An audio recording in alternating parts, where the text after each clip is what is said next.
ni. Okay, so at the end of the lesson, students should be able to identify the steps of system development life cycle and then describe each step of system development life cycle. Ataupun short form dia SDLC. Okay, so sebelum tengok apa tu SDLC, kita tengok dulu. What is information system? Okay, selain daripada terms IT, satu lagi term dalam ni adalah dalam sains komputer ni disebut sebagai information system, sistem maklumat. Tu apa tu sistem maklumat? Apa keluar ni? So sistem maklumat dia adalah a collection of hardware, software, data, people, procedure that works together to produce information. Oh, gambar tu lindung lah. Okay. So apa tu information system? Dia adalah gabungan hardware, software, data, people, procedure. Gabungan ni untuk apa? Gabungan ni dia untuk nak produce information. Tu sistem maklumat. Hardware, software kita tahulah. Data ni dia punya data yang diuruskan lah. Kemudian people ni maksud dia orang yang guna dia, user, pihak yang membangunkan dia dan sebagainya. Kemudian prosedur ni dia punya tata cara penggunaan. Contoh sistem MIS kita kan, yang awak daftar maklumat pelajar tu. So dia ada hardware, software, data, people, procedure untuk nak menggunakan sistem tu. So semua ni disebut sebagai information system. Dia merangkumi semua benda ni lah. Okay. Kemudian term selanjutnya system development.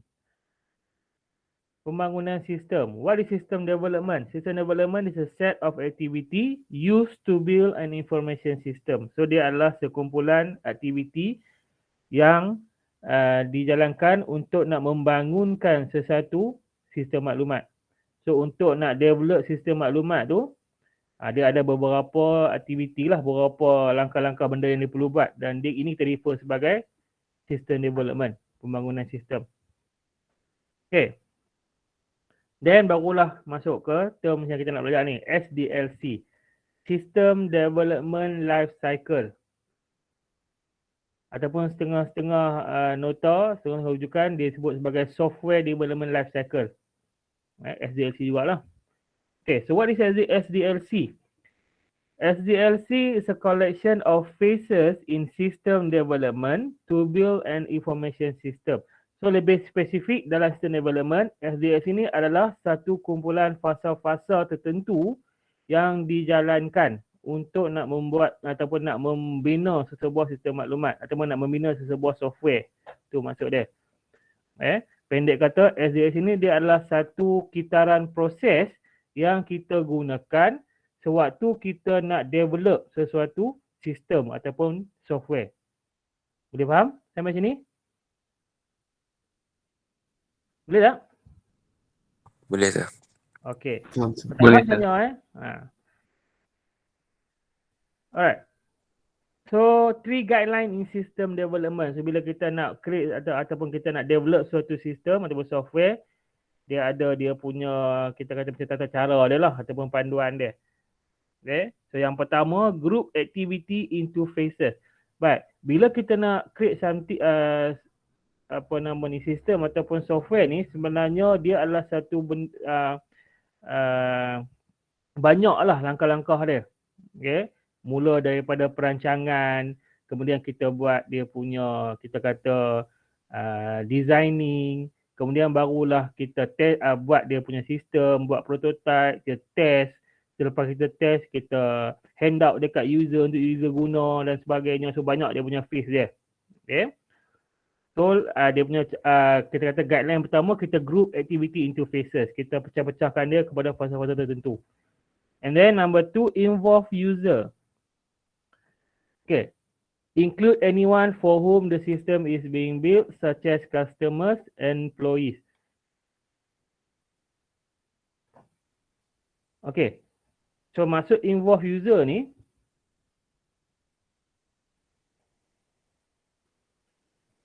maksud dia dalam fasa-fasa tertentu kita nak create sistem ni, seeloknya kita libatkan user ataupun kita kata orang yang nak gunakan sistem tu nanti. Katalah kita buat satu sistem untuk pendaftaran pelajar. So mungkin kita akan involve user yang terlibat. Contoh dia mungkin pegawai HEP ke, pensyarah ke, even pelajar, contoh pelajar sendiri yang akan cuba ke. Tu maksud dia. Okay. And then last one, define standard. Standard are set of rules and procedure and organization expect employee to accept and follow. Help people working on the same project produce consistent result. So define standard maksudnya dia mesti setkan certain procedure dalam development tu lah. Tak boleh lah buat sembrono macam tu je. Faham tak maksud dia? Okay. Who participate in SDLC? So siapa yang terlibat dalam SDLC ni, dalam kitaran pembangunan sistem ni? Okay. So main dia punya ni dia adalah system analyst. Okay. So system analyst ni antara kita kata IT personnel yang banyak terlibat secara detail lah, secara khusus dalam pembangunan sistem. Okay. Kemudian yang terlibat lagi kita ada manager, steering committee, security specialist, user, vendor, programmer, graphic designer, banyak lagi lah. Okay, ni antara beberapa sahaja. Okay. Baik, kita tengok role untuk system analyst dulu. So system analyst is responsible for designing and developing an information system. System analyst is the user's primary contact person. Saya cakap ni, dia ni kita kata orang penting lah dalam pembangunan sistem. Okay. So system analyst. Kemudian steering committee. Decision making body of an organization. Steering committee ni dalam bahasa Melayu kita jawatan kuasa pelaksana. Bukan, jawatan kuasa pemandu. Maksud dia biasanya dia adalah jawatan kuasa tertinggi lah dalam organisasi. Contoh kalau kat kolej kita, kalau kita nak buat something, dia ada AJK pelaksana. Tapi yang atas dia lagi, dia ada kita sebut sebagai jawatan kuasa pemandu ni biasanya pengurusan atasan lah, pengarah, KJ, apa semua. Dia pun cuma bagi arahan dan kita kata selia daripada atas sahaja. Yang nak buat kerja ni di bawah. Okay, to steering committee. And then user. User ni siapa? User ni yang akan gunakan sistem tu lah. Pihak yang end user yang akan terlibat. Okay, so responsibility dia kata interact with the information system or use the information it generate, assist with defining requirement or new or modified system. So kenapa penting user ni penting dalam pihak development ni, sebab apa? Sebab biasanya input untuk kita nak kita kata macam input untuk nak develop sistem ni dari segi apa keperluan sistem dan sebagainya, biasanya kita akan dapat daripada pengguna lah, daripada user ni sendiri. Dapat Okay. So SDLC ni dia life cycle, dia cycle. So dia kitaran. Samalah macam awak belajar cycle apa nama ni, kalau dalam kimia tu dia ada cycle apa, banyak lah kan, dalam biologi ada oxygen cycle apa, water cycle apa semua tu. Samalah proses dia. So dia adalah proses yang berulang-ulang. Okay. So ada 5 fasa utama dalam SDLC, software ataupun sistem development life cycle ni, kitaran pembangunan sistem bahasa Melayu dia. Okay. So yang pertama planning. Peringkat planning, perancangan. Yang kedua analisis. Yang ketiga design. Yang keempat implementation. Yang kelima maintenance. Okay. Planning, analysis, design, implementation, maintenance. Baik, dia adalah satu step, kita kata aktiviti yang in step. Dia ada step-step dia. Susunan aktiviti ni memang macam ni lah. So planning, analysis, design, implementation, maintenance. Mesti ikut susunan dia. Okay. So awak kena hafal, dan kalau jawab tu mesti ikut susunan. Macam mana cara awak nak buat singkatan apa tu, terpulang lah. Kalau sebelum-sebelum ni student dia pakai singkatan PADIM, PADIM. Okay. Planning, analysis, design, implementation, maintenance. Baik, dan dia adalah cycle. Maksudnya dia boleh berulang-ulang lah. So selepas maintenance dia boleh berulang balik ke fasa planning dan seterusnya beberapa kali. Okay. Kemudian ada ongoing activities, project management, feasibility assessment, documentation, data gathering, data or information gathering. So ni projek ini antara aktiviti berterusan lah di sepanjang fasa tu. Ongoing activity ni akan berlaku. Okay, kita tengok dulu dia punya ongoing activities dia. Project team consists of user, system analyst and steering committee. So dalam kita kata grup yang membangunkan apa nama ni sistem ataupun software ni sebagai project team lah. Biasanya dalam project team ni banyak pihak yang terlibat. System analyst, user, steering committee, banyak lagi. Ada designer, programmer, kemudian kalau dia melibatkan database atau network, biasanya kita akan ada database administrator, network specialist, ramai lagi yang terlibat. Bergantung pada size project tu lah. Project management is the process of planning, scheduling and then controlling the activities during system development. The goal of project management is to deliver an acceptable system to the user in an agreed upon time frame while maintaining cost. So pengurusan projek ni penting sebab apa? Sebab nak deliver, kita kata nak hasilkan sistem ni, of course dia melibatkan banyak proses, melibatkan banyak individu dan melibatkan kos juga, masa dan kos. So dia penting, pengurusan itu penting lah supaya kita kata end product output sistem ni dapat deliver kepada pengguna ataupun kita kata klien kita dalam masa yang ditetapkan dengan memenuhi setiap keperluan dan yang paling penting ikut masa dan kos yang ditetapkan. Okey, sebenarnya mungkin awak tak nampak bila nak buat SDLC ni. Betul tak? Apa susah nak buat sistem? Tulis program buat je lah. No. Macam saya cakap tadi, dia bergantung kepada kita kata size sistem tu lah. Biasanya kalau sistem yang simple-simple, contoh awak buat pakai database sistem sahaja ataupun mungkin awak buat app dalam phone untuk penggunaan simple sahaja. So mungkin yang terlibat pun seorang dua sahaja. Tapi bayangkan macam mana nak buat, contohlah katalah nak hasilkan Microsoft Word tu.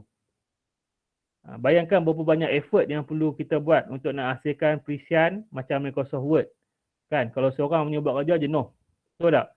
Kemudian dari segi kos dia, dari segi keperluan sistem tu, mesti dia nak study dulu. Nak buat sistem ni, apa yang orang nak dalam tu. Tak boleh macam main buat saja kan. Tak lagi bila buat, orang tak mau beli, orang tak guna pula, rugilah. Betul tak? Okay. Kalau katalah di antara nanti siapa yang mungkin nak sambung ke bidang IT ni, mungkin nanti bekerja dengan software house ke apa ke. So of course bila nak buat apa-apa projek nanti, benda ni akan berlaku lah waktu tu. Itulah SDLC. Apa kepentingan SDLC ni? So bila dia satu kita kata proses yang bersistem, nak bangunkan sistem ni, nak bangunkan software ni, dia boleh guide kita punya development system tu dengan lebih teratur dan yang penting boleh keluarkan dia punya sistem tu dengan tepat, ikut masa dan sebagainya lah.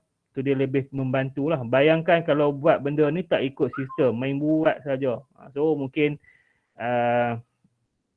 sistem yang dibuat tu mungkin tak menepati piawaian. Mungkin tak lagi makan kos yang lebih dan sebagainya. Okay. Baik, nanti kita tengok lebih detail dalam setiap fasa dalam SDLC tu. Alright, so tadi project management. So selain daripada nak menggunakan projek, antara tool-tools yang digunakan dalam project management. So popular tool used to plan and schedule the time relationship among project activities are yang pertama Gantt chart. Apa tu Gantt chart? Saya dengar tak Gantt chart? Carta Gantt bahasa Melayu. So Gantt chart ni apa dia? It's a bar chart that use horizontal bar to show project phases or activity. The left side of vertical axis display the list of required activities, or the horizontal axis across the top or bottom chart represent time. So Gantt chart ni dia adalah satu carta nak menunjukkan perancangan aktiviti dan masa dia. Tu maksud dia. Biasanya kita guna Gantt chart ni untuk kita nak tengok sejauh mana kita ikut aktiviti tu, ikut perancangan lah. Dia ada step-step list of activity dan dia punya jangka masa untuk nak buat benda tu. Tu Gantt chart. Okay. And then PERT chart. Program Evaluation and Review Technique chart. Singkatan kepada Program Evaluation and Review Technique chart. Analyze the time required to complete a task and identify the minimum time required for entire project. So PERT chart ni biasanya dia akan gunakan untuk nak calculate untuk atau nak tentukan dari segi setiap aktiviti tu berapa dia punya peruntukan masa, peruntukannya. Biasanya Gantt chart dengan PERT chart ni di peringkat awal pembangunan dia akan buat lah. Benda ni yang paling first buat sistem lagi. So dia dah buat perancangan dulu dah. Okay, ni contoh Gantt chart. Boleh nampak tu dia punya aktiviti, kemudian dia punya jangka masa. Di atas tu mungkin dia punya setiap kolom tu by week ke apa ke, week 1, week 2 macam tu lah. Okay. Kemudian ni PERT chart. So PERT chart ni dia akan evaluate. Contoh dia detail. Untuk fasa pertama ni nak start bila, masa bila, apa dia punya dan sebagainya. Semua ni untuk nak membantu nak organize lagi lah dia punya development system ni. Okay. Alright, kemudian yang ketiga, feasibility assessment. Feasibility is a measure of how suitable the development of a system will be to the organisation. Feasibility ni maksud dia, kalau bahasa Melayu dia waktu saya study dulu dia panggil kajian kesauran. Pelik sikit bunyi dia. Kajian kesauran. Maksud dia tu, feasibility study ni dia adalah satu, kita kata, macam apa ayat dia? Nak tentukan sama ada projek nak buat ni berbaloi ataupun tak. Tu maksud dia. Lebih kurang macam itulah maksud dia. Nak tentukan projek development ni berbaloi ataupun tak. Nak sama ada sistem ni kalau kita buat dia, adakah dia berbaloi, adakah dia boleh dibuat. So penting tadi semua ni, even dalam step SSC pun dia memang ada spesifik step kedua. Okay. Sebab kalau kita tak buat, kita katalah awak plan nak buat software, kemudian awak terus buat sahaja. Sampai pertengahan jalan tiba-tiba baru kita jumpa possibility kata software ni ataupun sistem ni memang tak sesuai, tak boleh buat ke ataupun ada kekangan-kekangan dan sebagainya. Kita pun terpaksa stop dekat situ. So takkah dah rugi masa, rugi duit dan sebagainya, betul tak? So peringkat awal lagi bila kita buat feasibility assessment ni, dia dah tentukan dah, dia dah buat kajian dan perancangan dah ke depan sesuai tak sesuai nak buat sistem ni, tu maksud dia. Okay. So system analyst use at least 4 tests to evaluate feasibility of a project, nak tentukan sama ada projek dari segi apa, feasibility dari segi operational, schedule, dari segi masa okey ke tak, dari segi technical, ada keupayaan nak buat tak, ada kepakaran nak buat tak dan sebagainya. Kemudian dari segi ekonomik lah, cost dan sebagainya. Okay. And then documentation.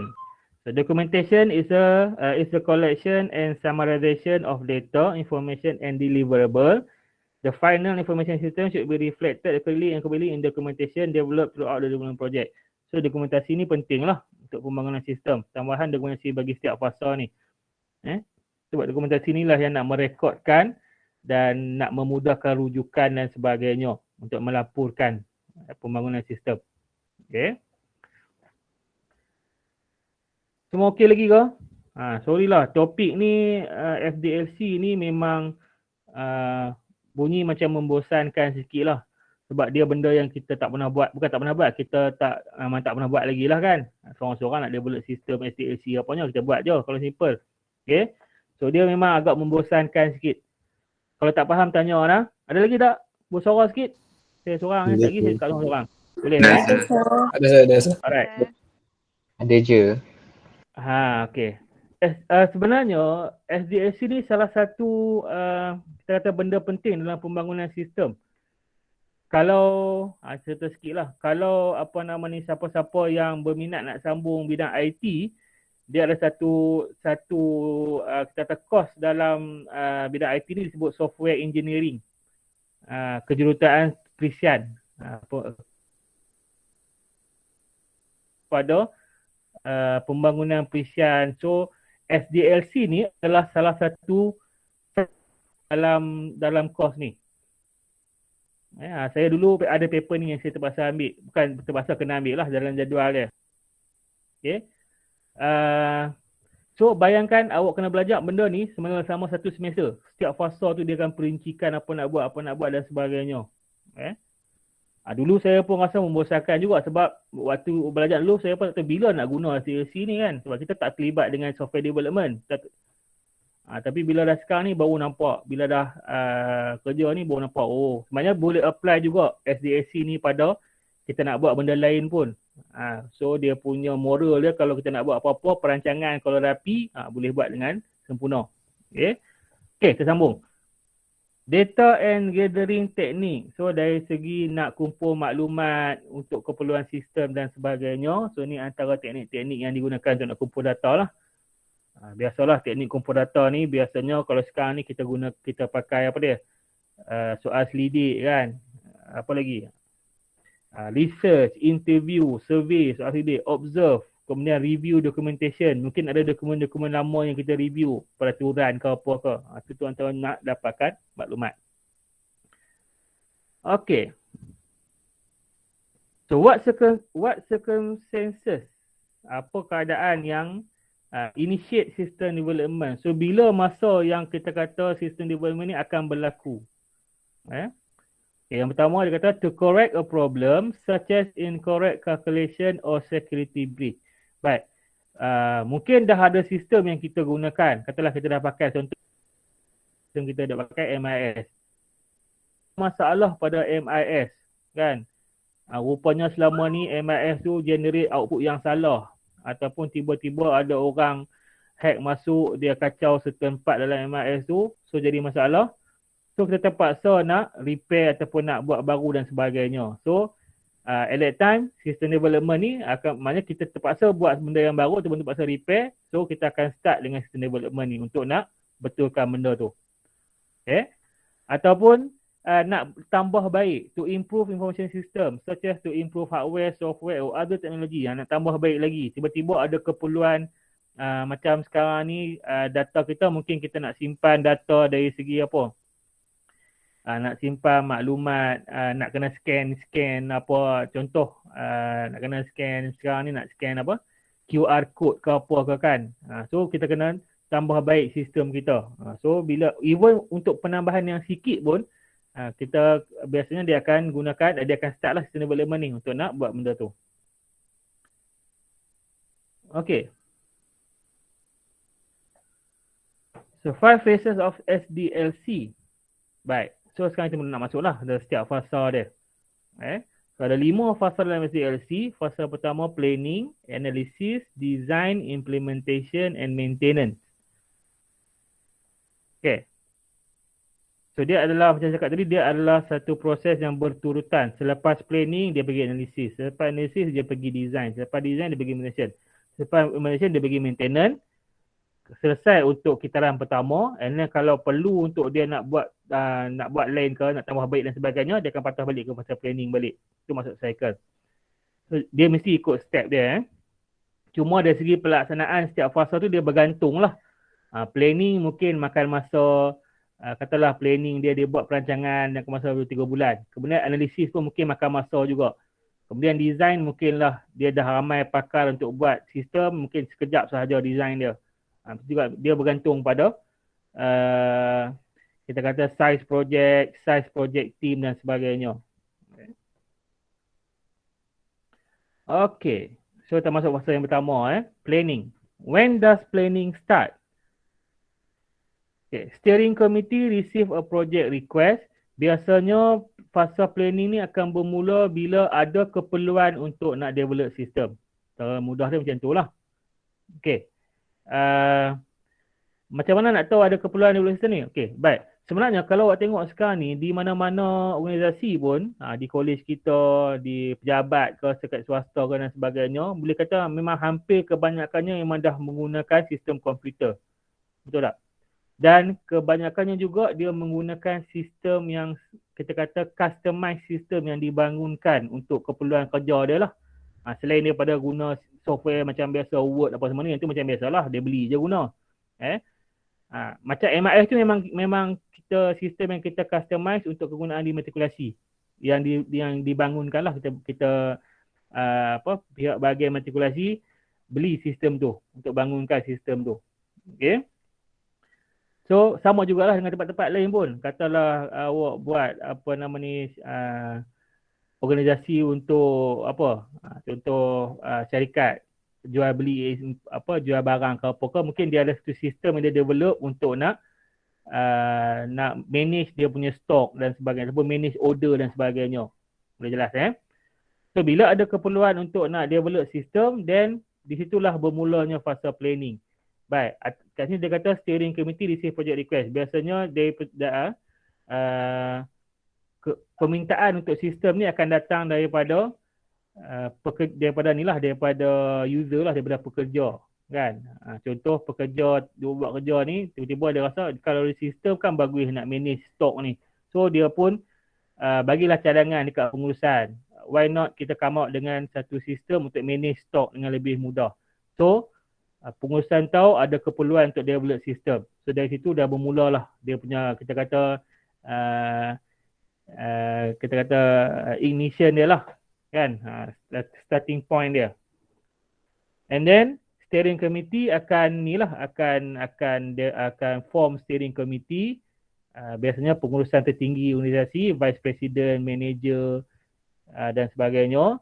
So mereka akan mula start bermesyuarat lah, berbincang tentang projek yang nak dibuat. Okay. So apa perlunya planning ni? Fasa planning ni sebab apa dia perlu? So dia sangat penting sebab dia lah kita kata first step untuk nak develop sistem. Kalau tak ada fasa planning ni, mungkin boleh buat sistem tapi sistem tu mungkin nanti tak ikut dia punya kacau bilau lah pembangunan dia. Haru biru jadinya sebab tak ada perancangan yang betul. Alright, so dia kata purpose dia find out the scope of the problem and determine solution. Resources, cost, time, benefit and other items should be considered here. So perancangan dari segi pembangunan sistem, dari segi peruntukan kos, sumber, dari segi dia punya setengah-setengah tu juga dia melibatkan perundangan ke dan sebagainya kan. Dia buat sistem yang melibatkan data-data yang confidential dan sebagainya. So of course dia ada juga melibatkan benda tu. So kena ambil kira di tingkat awal lagi. Alright. So there are 4 major activities in planning phase. The first one is review and approve project request. So ni tadi yang peringkat pertama lah. So bila ada keperluan daripada peringkat pekerja, peringkat bawahan ni, dia pun suggest dekat pengurusan. So pengurusan yang membentuk steering committee ni akan review dan approve project request. So step yang pertama, ataupun kita kata major activity pertama dalam planning phase.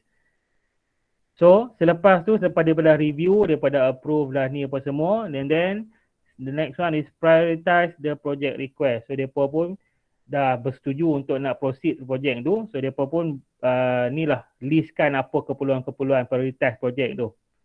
And then allocate resources such as money, people and equipment to approve project. So selepas tu dia pihak pengurusan tertinggi ni, pihak yang ni lah kita kata stakeholder dalam organisasi lah. Mereka yang kontrol semua kan. So mereka akan peruntukan sumber, dari segi belanjawan, apa kos permulaan yang nak mula, siapa yang akan terlibat, apa semua tu. So mereka akan tentukan kat sini. And last one, form project development team. So barulah selepas tu mereka akan kita kata pilih lah project team yang terlibat untuk nak bangunkan sistem yang nak dibuat tu. Okay. So ini tentang fasa planning. So ingat part aktiviti utama dalam fasa planning ni ya. Untuk apa nama ni SDLC ni memang kalau soalan-soalan dia nanti biasanya dia akan tanya itulah. Dia akan tanya apa perlunya fasa-fasa ni, apa purpose dia, apa aktiviti utama dia, explain dia punya setiap aktiviti. Banyak sikit lah awak nak kena ingat dan faham dan ingat dalam topik ni. Okay, kena baca juga lah. Alright, so how many activities are there in planning phase? Dalam planning phase ada 4 aktiviti utama. Bermula dengan review and approve project request, prioritize project request, allocate resources and then form development team. Okay. 9.50 dah. Alright. So kita akan masuk fasa kedua. Saya masuk sikit dulu lah. Nanti kita akan sambung. Okay. So fasa kedua, analysis. So peringkat ni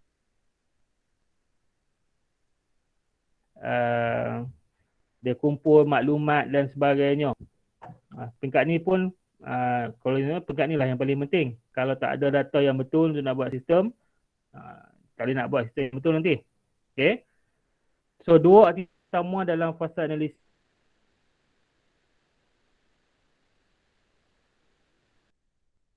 Yang pertama selain dia ni so dia sama maksud macam feasibility study tadi. Okay. Baik. Sama nampak tak? Feasibility study. Samalah. Okay. So peringkat awal lagi dalam analisis ni dia dah check dah dari segi berbaloi tak berbaloi, logik tak logik, perlu tak perlu nak buat sistem ni. So dia akan check peringkat awal lagi lah. Okay. Kalau tengok dia kata main purpose dia akan determine exact nature of the problem or improvement and decide whether it is worth pursuing. So dalam kita kata analisis peringkat pertama ni, apa yang dia buat, dia akan check dari segi kesesuaian untuk nak buat sistem ni. Sesuai dia macam lah dari segi sumber, okey tak apa, mampu tak mampu nak buat, dari segi tenaga kerja, ada tak orang yang boleh buat dan sebagainya. Kemudian dari segi sistem tu sendiri, berbaloi tak berbaloi. Contoh sistem tu mungkin nak develop dia makan masa, tapi sistem tu sebenarnya dia punya end product dia simple saja kan. So mungkin tak berbaloi kalau buat. Bila tak berbaloi untuk buat ni, apa yang berlaku? Okay, kat sini dia kata apa? Should the organization continue to assign this to the project? To answer this question, the system and conduct general study the project. Baik. So, peringkat feasibility study ni ataupun preliminary investigation ni, dia akan come out dengan laporan lah. So, laporan ni nanti dia akan decide. Bila dia dah check, dia dah buat kajian menyuruh tentang setiap satu, kita kata tadi lah, keperluan ni, dia akan tentukan sama ada sistem ni berbaloi ataupun tak berbaloi untuk dibuat. Okey ke tak okey?